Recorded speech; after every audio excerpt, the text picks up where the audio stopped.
사무엘상 14장 36절에서 42절까지의 말씀, 구약성경 430쪽 우리 함께 찾아보시겠습니다.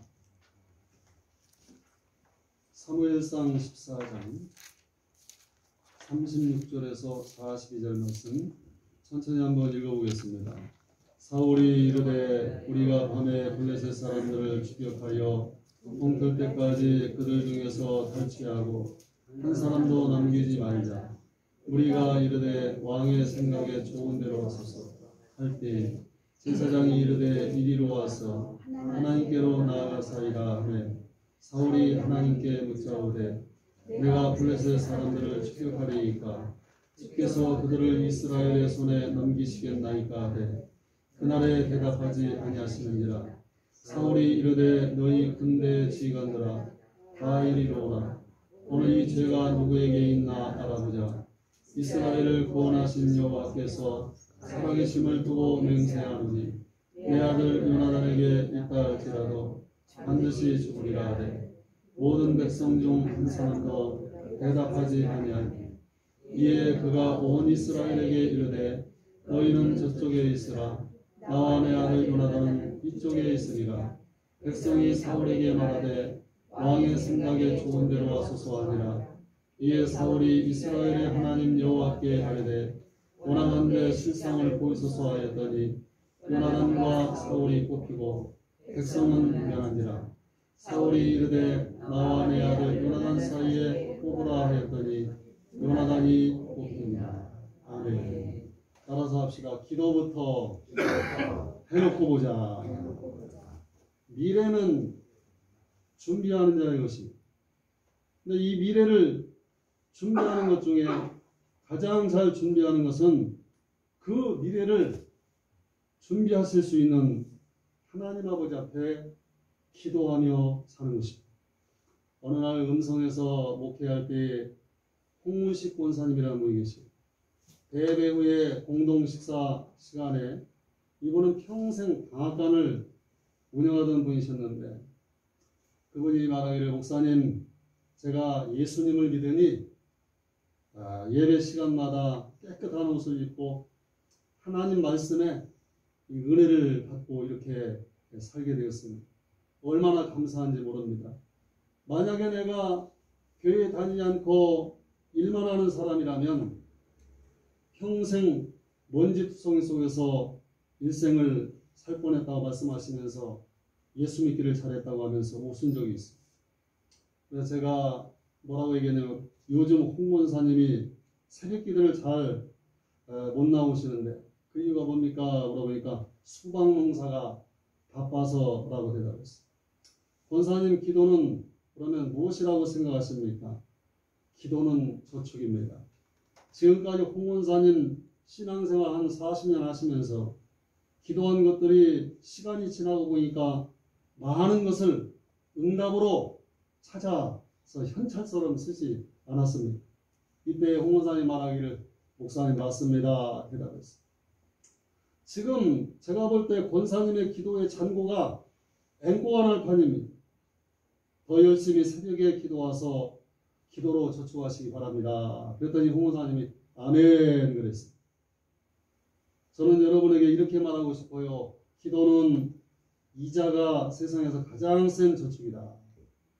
제너럴 모터스의 최고의 엔지니어 찰스 켈트링의 일화입니다. 그는 뛰어난 기술을 가지고 있었기 때문에 자동차 업계는 물론 사회적으로 널리 알려진 사람입니다. 어느 날 모임에서 사회자가 그의 신하의 손을 높이 쳐들며 캐터링 씨, 이 두 손으로 한 일 중에서 가장 위대한 일은 지금까지 무엇이었습니까? 라고 이렇게 물었어요. 사회자는 물론 그 모임에 참석한 사람들은 자동차 탄생이라는 그 말을 예상했습니다. 근데 그는 의외로 이렇게 대답했어요. 이 두 손으로 한 일 중에 가장 지금까지 살아오면서 중요한 일은 이 두 손을 모아서 자동차를 만지기 전에 하나님께 먼저 기도한 일입니다. 라고 대답을 했다는 것입니다. 여러분 우리가 살아가면서 가장 두렵고 위태할 때, 그리고 가장 피곤할 때, 그리고 우리의 삶 가운데 불확실한 미래를 통해서 우리가 지금 알지 못하는 일들이 대부분이야. 우리가 기도하며 미래를 준비해야 된다는 얘기를 오늘 아침에 하고 싶은 거예요. 여러분, 우리가 기도할 때 영의 사람은 기도할 때 생각이 변하게 돼 있어요. 육신의 일을 생각하지 않고 영의 일을 생각하면서 살게 되는 것입니다. 닭고기 가공업으로 성공한 김홍국 하림 회장은 본래 모태신앙이었습니다. 그러나 교회를 건성으로 다니던 사람이에요. 그러다가 2003년에 화재가 일어나가지고 2004년도에 공당이 몽땅 불에 타가지고 얼마의 손해를 입었냐면 900억을 손해보게 됩니다. 그때 성령께서 이 사람을 만지기 시작하는 역사가 임하게 됐다고 간증을 했어요. 날아간 900억 원의 재산보다 지나간 과거의 일들이 스쳐 지나가면서 눈물이 쏟아졌다는 것입니다. 눈물 없던 사람에게 회개의 눈물이었습니다. 불이 난 이후에 화학적인 변화가 생겼다는 인격이 변화된 거예요. 성경을 읽다 보면 그 다음 장이 나도 모르게 궁금해지고 길고 지루하여 그렇게 느꼈던 설교가 기다려졌습니다. 결국 새벽 기도를 통해서 어려움이 축복의 통로이며 하나님의 말씀 안에서 살면 세상 고민할 것이 없다는 생각에 이르게 됩니다. 생각이 바뀐 거예요. 변화에 대한 두려움이 없어져 버렸어요. 아브라함이 본토 친척 아비의 집을 떠나 하나님이 지시할 땅으로 가듯이 그냥 가는 거다. 단순하게 가면 되는 거다. 그런 생각, 그런 믿음이 생겼어요. 하나님이 지시한 땅이 아니라 지시할 땅이 중요하다는 거예요. 목표를 정하고 가는 것이 아니라 일단 기도하며 순종하며 가면서 목표를 정하라는 것입니다. 화재 3개월 후에 자기가 다니는 그 교회가 새로 건축을 한다고 했어요. 자기 사업 수습에 정신없이 돌아가던 그 정황 속에서 그가 교회당 건축에 자기가 나서야 된다는 그런 생각을 성령이 주셨어요. 그전에는 교회의 직분을 맡아달라는 얘기를 들으면 이런 핑계 저런 핑계 댔는데 목사님이 교회의 신축 얘기를 듣는 순간 내가 나서야 될 일이라는 그런 생각이 들었어요. 그래서 곧바로 미국에 건너가 설교회사로부터 알아보고 그런 건축위원장을 맡아가지고 5년 동안 교회를 짓는데 전념을 다했어요. 그 예배당을 짓는 5년 동안에 그의 사업은 어떻게 됐느냐. 닭뿐만 아니라 오리, 돼지고기, 사료 부분을 확대되었고 그 분야 국내 점유율 1위, 몇 년 전엔 매출 2조억 원, 신실하신 하나님의 축복이 아닐 수가 없습니다.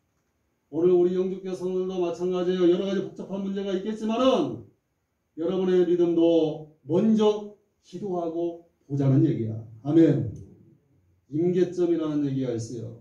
크리티컬 포인트라는 그 단어가 있는데 액체가 기체로 변하는 온도 압력을 가리키는 단어예요. 냄비에 물을 담고 불을 켜면 물이 점점 뜨거워지다가 어느 순간 보글보글 끓기 시작하면서 수증기가 올라옵니다. 이렇게 액체인 물이 기체인 수증기로 변하는 100도를 갖다가 물의 임계점이라고 말합니다. 하얀 열기를 내뿜으면서 칙칙폭폭 달리는 증기기관차는 말 그대로 물을 끓일 때에 나오는 수증기 압력으로 앞으로 그 무거운 쇠로 만든 그 기관차가 달려가는 거예요. 근데 증기기관차의 엔진을 움직이는 게 하는 압력의 임계점은 212도가 되어야 돼요. 물의 온도가 211도만 돼도 이건 움직이지 않습니다. 그렇지만 물의 온도가 211도가 될 때에는 그 무거운 기차가 서서히 바퀴가 움직이기 시작하면서 그 엄청난 무게의 기차를 앞으로 달려가게 만든다는 얘기. 세상의 모든 일에는 이런 임계점의 공식이 적용되고 있습니다. 나뭇가지에 힘을 가하면 점점 휘어지다가 어느 순간부터는 딱 부러지는 거예요. 임계점에 도달했기 때문에 화산이 폭발하는 것도 임계점에 도달하는 것이고 지진이 일어나는 것도 그 임계점이 있다는 것입니다. 이렇게 자연계뿐만 아니라 우리의 삶에도 신앙의 세계 속에도 임계점이 분명히 있다는 사실을 여러분 아셔야 됩니다. 성공한 사람들이 가진 하나의 공통점은 하나같이 다 임계점을 넘어서 통과한 사람들이랍니다.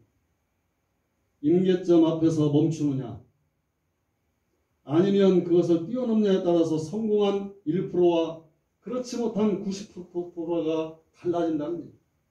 우리의 기도가 응답의 임계점을 넘어가는 기도가 될 때 우리의 눈에 보이지 않는 놀라운 변화의 역사를 여러분 그걸 넘어가면 보게 된다는 얘기입니다. 하나님의 놀라운 일들이 일하시는 모습이 보여지게 된다는 얘기입니다. 오늘 본문의 말씀 속에 이스라엘의 초대왕 사울이 왕이 되었을 때 그에게 그 큰 위기가 찾아왔습니다. 모든 것이 다 좋은데 그 위기 속에서 참으로 그런 어찌해야 될 바를 알지 못했어요. 하나님은 우리에게 살다 보면 복된 시간을 주십니다. 그러나 위기도 따라온다는 사실을 아셔야 되는 거예요. 이 위기를 극복한 자들에게 그 복이 더 큰 복이 되는 거예요. 사울에게 찾아온 위기는 뭡니까? 블레셋이 벌떼처럼 전쟁을 벌이면서 쳐들어옵니다. 블레셋이 바닷가에 모래알같이 많은 군사들을 이끌고 이스라엘 나라를 쳐들어왔어요. 보병이 3만이요 병거가 6천 승이 쳐들어왔어요. 그런데 이스라엘에는 변변한 무기 하나가 없었던 거예요. 블레셋이 이스라엘의 무기를 만들까봐 대장간을 그 전에 완전히 다 폐쇄시켜버리고 말았던 것입니다.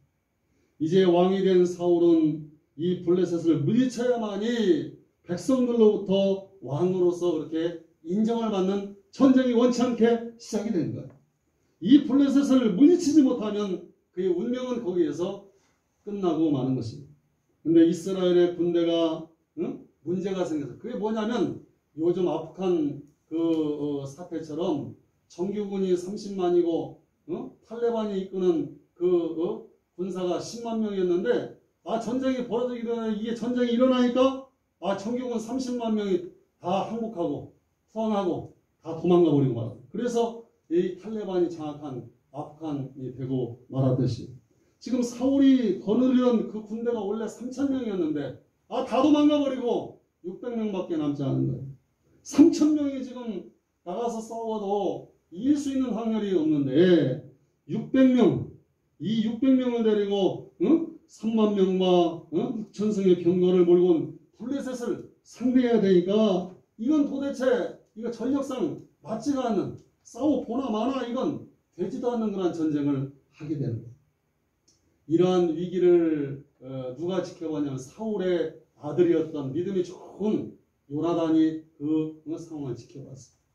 이때 아버지가 위기에 처한 것을 한 요나단은 자기가 거느리고 있는 자기 병기를 든 그 소수의 자기 부하들을 데리고 아버지에게 전갈도 보내지 않고 블레셋의 수비대를 급습해가지고 쳐들어가요. 핵심을 찔러버리고. 그런데 이게 싸움이 안 되는 전쟁이지만은 하나님의 도우심으로 대승을 거두게 돼요. 요나단이 20명가량을 죽였는데 들에 있는 층과 모든 백성 중에 막 떨림이 막 일어나고 그 부대와 노략군들도 떨었으며 땅도 층도 땅이 막 흔들리는 거예요. 이것은 큰 떨림이었더라 성경은 말합니다. 이것은 뭡니까? 하나님의 역사로 그러한 승리를 가져오게 된 거예요. 사울의 군대가 보니까 블레셋 진영이 막 혼란이 막 일어나는 거야. 하나님이 블레셋 군인들로 자기들끼리 막 쳐 죽이게 만든 거예요. 그러자 사울의 군대가 블레셋 진영을 이 틈을 이용해가지고 쳐들어가는 거예요. 600명 남은 사람 가지고 막 쳐들어가는 거예요. 몇만 명을. 이때 사울은 군사들에게 오늘 전쟁이 끝날 때까지 아무도 입에다가 음식을 끊고 이 전쟁을 끝내자 이렇게 말했어요. 생각해 보세요. 600명이 수만 명을 상대하는 그런 전쟁이니 이 금식이라는 것은 언제 하는 거예요? 자기 목숨을 내놓고 하는 것이 금식기도 아닙니다. 그러한 심정으로 하나님의 도우심을 기대하면서 사울이 전쟁터에서 수만 명을 상대로 600명을 데리고 금식하며 그 전쟁에 임했다는 것입니다. 만약 이 싸움 중에 누가 이 약속을 어기고 음식을 입에다가 대면 저주를 받으리라. 그렇게 말 죽여야 된다는 그런 얘기다. 그런데 그때 아들 요나단은 그 자리에 아버지가 얘기할 때 없었다는 것입니다. 요나단은 그 맹세를 듣지 못했어요. 근데 블레셋 군대를 추격하다 보니까 배가 고팠어요, 이 아들이. 그래서 수풀에 벌집이 있는데 벌이 없었습니다. 그 벌집에 꿀이 가득 차 있었어요. 요나단은 지팡이 끝에 꿀을 찍어가지고 배가 고프니까 그걸 먹었어요. 그러자 옆에 있던 군인이 요나단에게 그 아버지 사울이 군인들로 하여금 이 타부의 법, 이 맹세한 것을 갖다 알려준 거예요. 요나단은 그 후에 그 사실을 알게 되었습니다. 그러나 사울왕은 자기 아들 요나단이 이러한 일을 할 줄은 정말 꿈에도 생각하지 못하고 한 소리였습니다. 근데 하나님이 블레셋 군사들로 하여금 서로 죽이게 하자 블레셋은 혼란에 빠졌고 사울의 군대가 쳐들어오자 그들은 이제 막 도망가기 시작합니다. 그러자 사울왕을 떠났던 그 배신했던 군사들이 사울왕 편에 더 붙기 시작합니다. 그 말로 얘기하면 아프간에 떠났던 정예원들이 합세하는 것과 마찬가지입니다. 이렇게 블레셋 군사들이 도망가는 것을 보자 사울왕은 밤이 되었는데도 내일 동이 들 때까지 계속 추격하자. 블레셋을 추격하자고 그렇게 말했어요. 백성들은 왕이 원하는 대로 하사이다 그렇게 말했어요. 그때 제사장 아히야가 사울왕을 붙들고 전의에 불타오고 있지만은 그 사울왕을 붙들고 말하기를 왕이시여 이 전쟁을 멈추고 하나님 앞에 나가서 지금 기도해야 될 시간 같습니다. 그렇게 말했어요.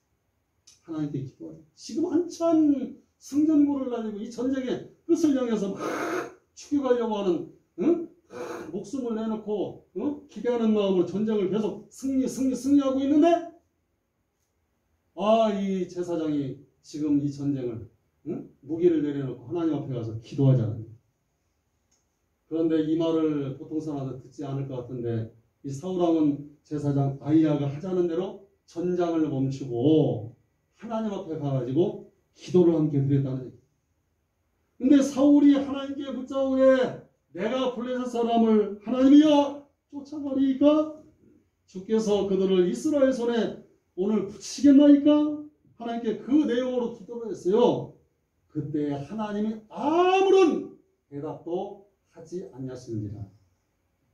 주의 종이 지금 위급한 상황 속에서 이것도 전쟁도 기회가 있는데 이 시간에 기도하자 해서 순종하며 기도했는데 간절히 기도하다 하나님은 응답을 주시지 않는 거예요. 근데 기도를 해도 아무런 응답이 없어요. 이렇게 기도해도 응답이 없는데 오늘 주제는 뭡니까? 그러함에도 불구하고 왜 기도해야 되는가? 이런 의문점을 여러분 가지고 있을 것입니다. 전혀 기도하는 것에 지금 유익이 당장 없어요. 전쟁을 제쳐놓고 사는 것이 전쟁인데 뭔 지금 먹고 살기도 힘들어 죽겠는데 예배드리자고 하고 뭐 목사님은 기도하자고 그러고 뭐 하나님 말씀 보라고 그러고 뭐 현실적이든 당장 무슨 답이 나오지 않는 일 같지만은 기도하자, 예배하자, 하나님의 말씀 가운데 찬양하자. 기도해봐도 응답이 없습니다. 하나님은 내가 바라는 대로 응답하지 않을 수도 있다는 사실을 여러분 오늘 사건을 통해서 여러분 아셔야 됩니다. 하나님은 우리의 기도를 달아보시며 내가 원하는 것이 아니라 따라 하나님이 원하시는 쪽으로 인도하신다. 아멘 합시다. 내가 원하는 쪽으로 인도되는 것이 아니라 하나님이 원하는 쪽으로 인도하시는 것이 하나님의 응답임을 여러분 분명히 하셔야 됩니다. 미국의 펜실바니아의 한 작은 교회를 다니는 초등학생이 있었어요. 이 아이는 주일학교 본당이 너무 작아가지고 예배가 드리기 불편하다고 생각할 때 매일 하나님 앞에 기도하고 하나님께 드리는 편지라는 제목으로 매일 일기장을 썼어요. 안타깝게도 사고로 9살 때 세상을 떠나고 말았어요. 이 부모님은 아이의 유품을 정리하다가 하나님께 드리는 편지라는 제목의 일기장을 보게 되었는데 거기 아이의 마지막 소원이 무엇인가를 알게 되었어요. 그 소원이 뭐냐면 기특하게도 여유 있게 예배 드릴 수 있는 교회당을 짓는 것이 이 아이의 마지막 소원이었어요. 아이의 부모님은 편지를 추려가지고 담임 목사님인 러셀 코넴에게 전했고, 목사님은 설교 시간에 아이의 편지를 전 성도들에게 읽어줬어요. 편지를 읽은 목사님도 듣는 성도들도 모두 울기 시작했고, 이 해리의 꿈을 이루어주기 위해서 여기저기 모금운동이 펼쳐졌습니다. 그렇게 들어온 헌금으로 마침내 새로운 주일학교 예배당이 지어졌어요. 그리고 남은 공간에 노동자들을 위한 야간학교를 운영했는데, 그 학교가 발전이 되고 발전이 돼서 초등학교, 중학교, 그리고 대학교가 되었고, 지금의 100년이 넘는 전통을 가진 미국의 대표 명문 중에 하나인 템플 대학교로 발전하게 되었습니다. 조그마한 기도의 씨앗이 심겨졌을 때 하나님이 원하시는 위대한 결과를 만들어냈다는 얘기입니다. 여러분의 기도는 작게 시작할지라도 그 결과는 하나님이 가장 좋은 것으로, 하나님의 원대한 꿈으로 여러분을 초대할 줄로 믿으시길 바라겠습니다. 하나님의 응답을 통해서 우리가 지금 당장 기도의 응답이 없다 할지라도 우리가 기도하면 어떤 역사가 일어나느냐? 오늘 성경을 보니까 앞으로 다가오는 불행을 막아주신다. 믿음의 마음에 합시다. 밤에 블레셋 군대를 추격하려는 큰 도움을 하던 사울왕은 기도해도 하나님의 아무런 응답이 없자 직감적으로 자기들 중에 자기가 이야기했던 그 약속을 어긴 죄가 있는 자가 분명히 있다는 것을 알게 됩니다. 오늘 저녁까지 아무도 먹지 말라고 맹세하게 한 이 맹세를 어긴 자가, 왕명을 어긴 자가 있었다. 하나님과의 약속을 서운한 것을 어긴 자가 있었다는 것을 알게 됩니다. 이 깨달음도 놀라운 것입니다. 기도했기 때문에 이러한 무엇이 잘못되었는가를 깨닫게 되었다는 얘기입니다. 우리가 기도해도 우리가 원하는 기도의 응답을 받지 못해도 기도해야 되는 이유는 뭐냐면 이 깨닫게 해주시는 하나님의 은혜가 분명히 있을 것입니다. 그리고 우리가 살아가면서 이 위기를 깨닫게 하시기 때문에, 그러면서 우리 중에 누가 이 맹세를 어겼는지 찾아내겠다고 말합니다. 그리고 그 사람은 반드시 죽으리라고 그렇게 말했어요. 비록 자기 아들 요나단이라도 그 약속을 어겼다면 약속대로 죽을 것이라고 말했어요. 그러자 백성 중에 아무도 말을 하지 않았어요. 아무도 자기가 했다는 자가 없어요. 요나단이 했다고 고하는 자도 없어요. 그러자 사울왕은 백성들과 자기 집안 중에서 누구에게 죄가 있는지 제비를 뽑자고 얘기했어요. 그랬더니 자기와 자기 아들 요나단에게 기가 막히게도 수많은 사람 중에 죄가 있다고 제비가 뽑혔어요. 그리고 사울왕과 자기 아들 요나단 사이에 제비를 뽑더니 사랑하는 아들 요나단이 그 주범이 되고 말았다. 이렇게 기도할 때 요나단이 저주의 맹세를 범했다는 것을 깨닫게 되었습니다. 이것은 무슨 큰 불행을 도대체 막아준 것입니까? 우리는 여기에서 아이성 전투를 떠올리게 됩니다. 여호수아는 여리고성이 무너질 때 이스라엘 백성들에게 여리고성에서 취한 모든 물건은 여호와의 곳간에 들어갈 것이다. 사사로이 한 사람도 취하지 말라. 그렇게 명령했어요. 그리고 전쟁을 했어요. 그리고 승리했어요. 그리고 여리고성은 무너지고 백성들은 여리고성에 물건을 취하였어요. 그리고 그 모든 것을 하나님의 곳간에 들였어요. 그 뒤에 조그마한 성이 넘은 그 성을 넘어야 될 그 전투에서 100번 싸우면 100번 다 이길 수밖에 없는 요건을 가지고 있었지만 그 아이성들도 조그마한 성을 상대로 패배하고 말았어요. 백성들의 마음이 녹아가지고 물같이 되었다고 여호수아 7장 5절에 말하고 있습니다. 그래서 여호수아와 백성들의 장로들이 함께 옷을 찢고 여호와 앞에 궤 앞에서 엎드려서 머리에 피를 무릅쓰고 처음도록 하나님께 기도했다는 얘기예요. 여호수아가 왜 이러한 패배를 주셨냐고 하나님께 묻자 하나님은 그들 중에 하나님께 바친 물건을 도적질한 자가 있어서 그렇게 되었다고 말씀해 주셨습니다. 여호수아가 이스라엘 백성 중에 제비를 뽑으니 유다 지파 중에 아간이 뽑혔어요. 아간을 추구해 보니까 아간은 자기가 전리품 중에 탐이나 가지고 약속을 어기고 물건을 훔쳐서 자기 장막 가운데 땅속에 숨겨놨다고 얘기했어요. 이렇게 아간한 사람이 범죄함으로 이스라엘이 아이성 전투에서 대패하고 수많은 피를, 젊은이의 피를 흘리게 되었어요. 그리고 아들과 같은 아간을 돌로 쳐 죽이고 말았습니다. 그래서 아골골짜기가 만들어진 거예요. 지금 사울왕도 마찬가지로 똑같은 일을 당할 뻔했어요. 자기 아들의 목숨을 이제는 결론적으로 약속한 대로 자기 아들을 죽여야 되는 입장에 처하고 말았어요. 자기 아들 요나단이 자기가 맹세한 것을 어기고 꿀을 먹은 것을 모르고 그 밤에 위험한 야간 전투를 했다면 큰 패배를 당할 뻔했어요.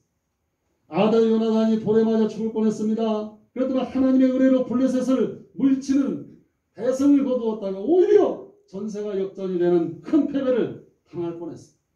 그렇게 되면 사울왕의 입지도 흔들리게 되는 거예요. 그런데 비록 기도의 응답을 기도해도 당장에 하나님의 응답을 받지 못했지만은 제사장 아히야가 주의 종이 기도하자고 하니까 전장을 멈추고 순종하는 마음으로 기도했을 때 앞으로 다가오는 미래에 무슨 일이 어떤 불행이 펼쳐질지 알지 못하지만 그 불행을 피해갈 수 있는 길을 하나님이 만들어주십니다. 다가오는 시간 앞에 우리 다 서 있습니다. 하나님이 여러분에게 주신 희망의 시간이라고 사람과 같이 기도하지도 않고 마구잡이로 그냥 달려가지 마시고 여러분이 바라는 기도의 응답이 당장에 주어지지 않더라도 아히야 제사장의 말씀에 순종하여 비록 기도의 응답이 있을지라도 기도했던 사울과 같이 기도할 수 있는 여러분의 신앙이 되기를 주의 이름으로 부탁드립니다. 그러면 어떠한 결론이 따라서 앞으로 당할 큰 불행을 하나님이 막아주신다. 마음에 유념하십니다. 둘째로 죽어야 될 자에게 그렇게 기도하면 살 길이 열리는 체험을 합니다. 요나단이 죄인이라는 것이 밝혀지자 사울왕은 여호수아가 아간에게 했던 같이 이실직고하라고 그랬어요. 그러나 요나단은 전쟁을 하다가 숲속길을 지나가는데 벌집에 벌들이 다 날아가고 꿀이 있기에 하나님이 주신 것으로 알고 지팡이 끝에 꿀을 찍어서 먹은 것밖에 없다고 대답을 했어요. 아버지 사울왕이 그런 맹세를 하게 한 줄 꿈속에서도 몰랐다는 얘기예요. 이렇게 요나단은 그런 명령이 있었는지 꿈속에도 모르고 했기 때문에 이래에 자기가 죄인이 될 수가 없다는 얘기예요. 세상의 법에는 정상을 봐가지고 참작한다는 것이 정상참작이라는 것이 있어요. 그러나 이 하나님과의 법에서는 이 타부의 법에서는 그렇지 못하다는 거예요. 타부의 법은 알고 범한 죄든 모르고 범한 죄든 결론은 죽게 되어 있는 거예요. 옛날 어머니들은 파리약 장사가 오면 사이다병에다가 파리약을 담아놨어요. 학교에 갔다 온 어린 딸이 그것이 목이 마르니까 사이다인 줄 알고 마시면 그것이 파리약인 줄 모르고 먹었다고 해서 죽지 않는 것이 아니라 그 사랑하는 딸이 그 파리약을 먹고 모르고 먹었어도 죽는 것은 마찬가지라는 얘기예요. 이렇게 타부는 알고 범하든 모르고 범하든 죽게 되어 있습니다. 또한 아버지가 왕이라고 해서 자기 아들이 범죄했다고 그것을 죽이지 않으면 왕의 왕권이 다 무너지고 마는 것입니다. 그래서 요나단도 자기는 모르고 그랬지만은 자기는 죽어야 된다고 그렇게 말했고 사울왕도 비록 자기 아들이지만은 그가 모르고 범했지만은 요나단은 죽어야 된다고 하는 결론에 이르게 됩니다. 그래서 요나단을 그 아버지가 죽이려고 합니다. 그런데 어떤 일이 벌어지냐면 그 모든 백성들이 이러한 정황을 보고 이러한 결론을 보고 들고 일어난 거예요. 그래서 뭐라고 했냐면 이 전쟁에 승리를 거둔 것은 바로 요나단이 오직 병기를 든 자를 데리고 죽음을 무릅쓰고 블레셋 진영으로 쳐들어가서 거둔 승리인데 오늘 이러한 승리를 이스라엘에게 안겨주 요나단을 이렇게 죽였어요. 이 세상에 이런 법이 도대체 어디 있냐고 이 백성들이 그런 얘기를 했어요. 그러면 그의 머리털이 땅바닥에 하나도 떨어지지 않을 것이라고 말했어요. 백성들의 논리는 이거예요. 오늘 자기들이 블레셋에서 대성을 거둔 것은 바로 요나단 때문이며 요나단이 이스라엘에서 대성을 가져온 것은 하나님이 역사에서 이러한 결과를 가져온 것이 아니냐. 하나님이 전쟁을 할 때 블레셋을 큰 떨림에 빠뜨리게 했기 때문에 만약에 요나단이 하나님 앞에 범죄해서 하나님께 버림받은 자라면 이러한 역사가 일어날 수가 없다고 백성들이 말합니다. 이런 백성의 논리가 이겨가지고 죽어야 했던 요나단이 구원을 받았습니다. 이 기도는 응답받지 못하는 기도였습니다. 그러나 그 기도 때문에 아버지가 드린 기도 때문에 죽어야 마땅했던 그 천하보다 귀한 아들의 생명을 결국에 건져내고 말았다. 기도는 반드시 하나님 앞에 응답의 역사가 주어질 줄로 여러분 믿으시면 아멘합시다. 비록 여러분이 원하는 기도에 당장의 응답이 없을지라도 기도해야 돼. 지금 기도해야 돼. 비록 응답을 받지 못했지만 아이야 제사장의 말을 듣고 기도했던 이 사울은정 사울의 기도가 하나님의 인도하심으로 귀한 아들을 살려내는 역사가 일어난 거예요. 기도하면 살 길이 열린다. 마지막으로 여러분이 오늘 기도하면 문제가 해결된다는 거예요. 지금 사울이 당면한 문제는 블레셋이 쳐들어온 거예요. 왕이 된 사울은 그 블레셋에서 이스라엘을 구원해야 될 만한 그 백성들로 하여금 신뢰를 얻어야 될 그 시점에 지금 와 있는데 문제가 너무 커. 자기 힘으로 자기 재능으로 지금 자기를 후원하는 그 세력으로는 이 블레셋을 이길 수가 도대체 없는 거예요. 이 문제를 해결할 수 없는 거예요. 그에게는 그것을 피할 힘과 지혜가 솔직히 없어요. 우리에게도 오늘 이 시대를 살아가면서 꼭 해야 될 일이 우리 가정적으로 나의 삶 속에 우리 교회에 이 국가적으로 분명히 있는데 그것을 해낼 만한 그런 힘도 지금 없고 방법도 없는 사람들이 대부분이에요. 근데 본문을 보면 이렇게 말하고 있어요. 사울이 블레셋 사람 따르기를 그치고 돌아가며 블레셋 사람이 자기 곳으로 돌아가니라. 이 놀라운 일이. 문제는 블레셋 사람들을 물리치는 것인데 기도하느라고 그 전쟁을 멈추고 추격전을 멈춰버리고 주의 종의 말씀에 순종하여 기도를 시작하려고 하는데 그 추격하지도 않았는데 그 블레셋 원수들이 자기 발로 걸어서 전쟁할 생각을 안 했고 자기 갈 곳으로 돌아가 버리고 말았다. 문제가 저절로 해결되었어. 성경은 말하면 너희 염려를 주께 맡겨버리라. 미국의 어느 선교사님이 계셨는데 그 부인이 그만 폐병으로 다 죽어가게 되었어요. 부인은 그만 불안해서 잠을 이룰 수 없었습니다. 안달거립니다. 내가 죽으면 남편은 어떻게 하나? 이 많은 자식은 어떻게 하나? 하나님을 원망도 해보고 불평도 해보고 애를 태웠어요. 그러면 그럴수록 잠이 오지 않고 밥이 입에 들어가지를 않았어요. 그러나 우연히 방바닥에 이렇게 굴러다니는 자기들이 쓰던 전도지에 무슨 글이 눈에 들어왔냐면 내 짐을 여호와께 맡겨버리라. 그리하면 저가 내 길을 지도하시리라. 이 말씀을 읽고 성령의 충만한 그 은혜가 그 10년 가운데 임할 때 그 위에 이 사람이 무슨 생각이 되냐면 내 질병을 주여 맡겨버립니다. 내 가정도 맡겨버립니다. 내가 죽는다 할지라도 내 남편 내 자식 하나님이 책임져 주시는 것이지 내가 염려한다고 되겠습니까? 주여 맡겨버립니다. 그랬더니 그 순간부터 마음이 이상하게 편안해지더니 잠이 오더랍니다. 잠이 깊이 들어서 자는데 예수님이 나타나셔가지고 수술을 하는 것 같이 치료를 하시더니 주님이 말씀하시길 따라합시다. 내가 죽지 않고 살리라. 그 음성을 듣고 딱 잠에서 깨니까 그 다음부터 몸이 낫기 시작해서 완전히 깨끗하게 고침을 받았다는 얘기야. 여러분 맡겨버리는 순간부터 병이 낫고 문제가 해결되는 것을 볼 수가 있어요. 신앙이 뭡니까? 내가 들고 갈 수 없는 거 하나님께 맡기는 거 아니야? 기도하면 맡길 수 있는 믿음이 생기는 거예요. 아멘 합시다. 마지막 한 가지 얘기만 더 드리고 마치겠습니다. D.L. 무디의 친한 친구였던 매우 영감 있는 좋은 신앙서적을 많이 쓴 유명한 친위교 목사인 메리어가 이런 말을 했어요. 나는 하나님의 은사들을 층계로 된 선반 위에 놓여 있다고 생각했다.